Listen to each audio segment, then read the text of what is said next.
All right, Herc, let's move on to Balogun Watch. An eventful week for Folarin Balogun, the 21-year-old Brooklyn, New York native who's eligible to represent England, the U.S., Nigeria. He's represented England and the United States, of course, at youth national team level. 17 goals in League One this season on loan from Arsenal. Last show we told you that England and Gareth Southgate, they passed on the chance to call him up to their senior camp. Since then, Balogun has pulled out of England's under-21 camp due to an injury, and then he flew across the Atlantic Ocean to Orlando, where the U.S. team, of course, is training. Shout out to a bevy of internet sleuths. I'll try and get to all of them.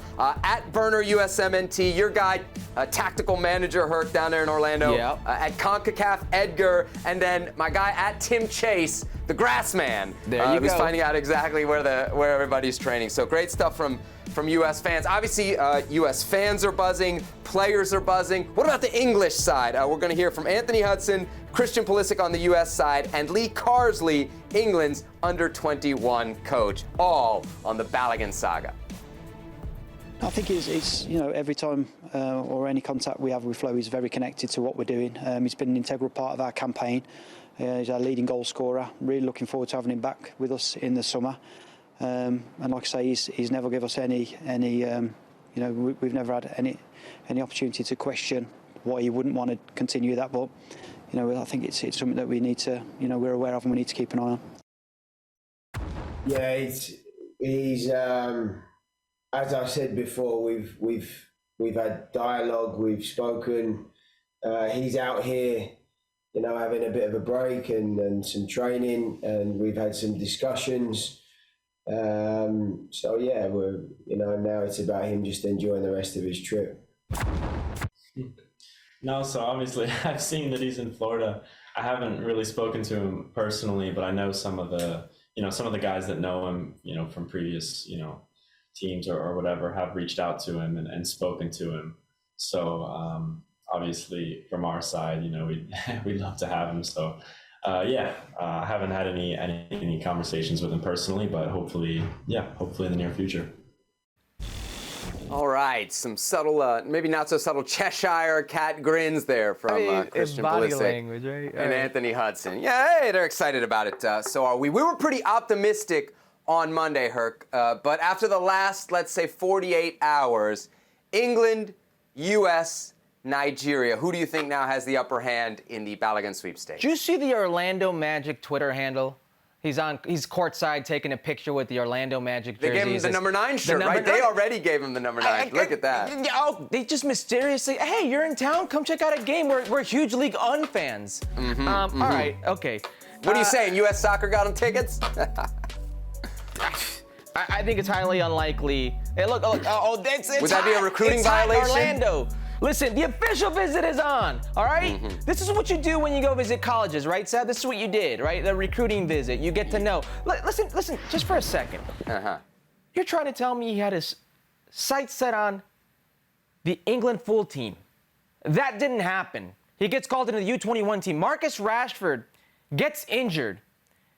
And nobody gets called up. And then there's a cryptic message by Balogun on his Instagram stories where he talks about going where he's appreciated. He wants to feel the love. And then he decides to fly 10 hours, more than 7,000 miles across the Atlantic to Orlando, where the U.S. men's national team is based, and actually stays at the same resort that the U.S. national team is staying in, because he wants to feel the sun on his international break.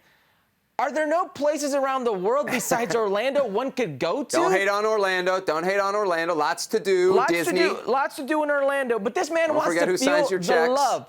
And the last straw may have been Rashford out, nobody in. And now he's over here, and the coach of the U21s in England has no idea what he's doing here and doesn't know if anything's going on and looks really uncomfortable when he's talking about it. Read between the lines. Yeah. There is talk, absolutely. Anthony Hudson has told you. Christian Pulisic has told you that he's not spoken to him, but he knows a lot of people on that U.S. men's national team who have spoken to him. This is getting close. It's an international official visit. It's like a recruitment. They're getting to know each other and the process that comes with it. He didn't have to mysteriously have a knock and pull out of that tournament or pull out of that national team U21s with England. He's here now. That shows you that he's interested. Whatever happens, if you're asking right now who has the upper hand, Yeah. it's the United States. I want a commitment, Herc. I want a commitment here. Let me ask you this: How much do You're you so think? needy. How much do you think the absence of a manager right now is impacting this decision? Right, because it seems like there's a lot of momentum around him wanting to potentially join this program. If you were in his shoes, if you were a player and you were looking at your different options, would the fact that one team doesn't have a manager and maybe even beyond that a sporting director, I don't know if he really cares about that, would that be a reason to pause? And if so, that would worry me a little bit if I were a U.S. fan, because it lets other teams potentially get their act together and get back in the mix. I said the same thing with Sendejas. That would be a reason for me to pause. Sendejas should have, I said this in this moment, right? Wait a second. One team doesn't have a sporting director nor a coach. You know, like, I want to see what happens here.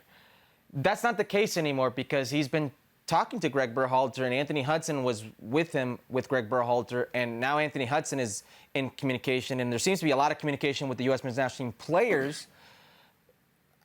I think he's gone past this of like, well, the next coach could impact this decision. Right. I think he's already past that. I think he's thinking, all right, where do we go from here?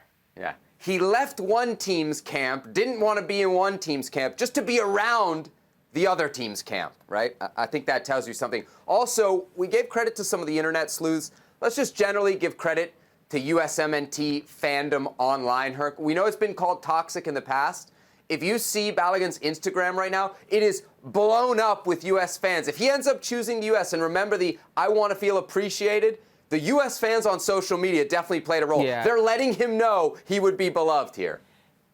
Don't let anybody tell you how to enjoy your football. There is no gatekeeping when it comes to this. You enjoy it however you see fit, responsibly. Okay. Enjoy responsibly. Great, great advice from one Herculez Gomez.